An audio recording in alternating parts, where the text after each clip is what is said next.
Oregon pension fund is invested in spyware, prison companies.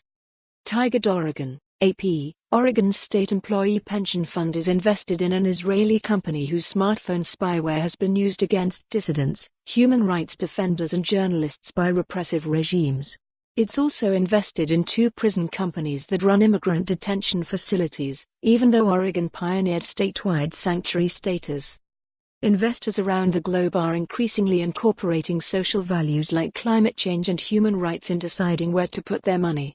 Asset managers in the United States consider such criteria across $11.6 trillion in assets, representing roughly $1 out of every $4 under professional management, according to a 2018 survey by the U.S. Forum for Sustainable and Responsible Investment.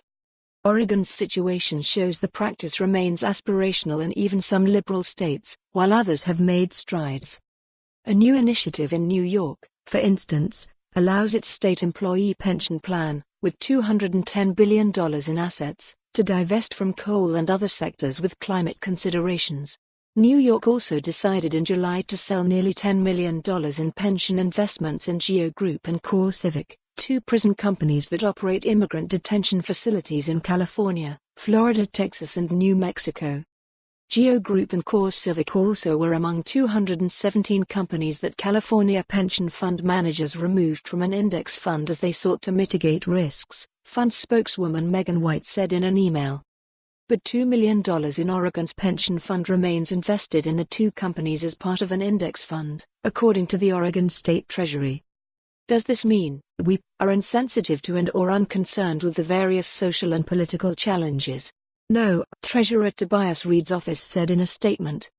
Reed staffers insisted only the index provider can determine what's added or dropped from the index and that if Oregon officials intervene, the pension fund would incur costs that violate the paramount objective of making money. Some residents, including Portland attorney Pamela Quinlan, have advocated for divestment. Quinlan wrote to Reed on October 30, saying nothing prevents officials from shedding the prison stocks.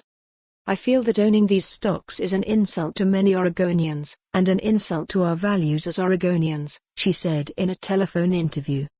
Quinlan also warned Reed that if one of the several top Democratic presidential candidates who want to eliminate private prisons wins the White House, the stocks could become worthless. The Obama administration ordered the Federal Bureau of Prisons to phase out private prisons in 2016, but the Trump administration reversed that decision.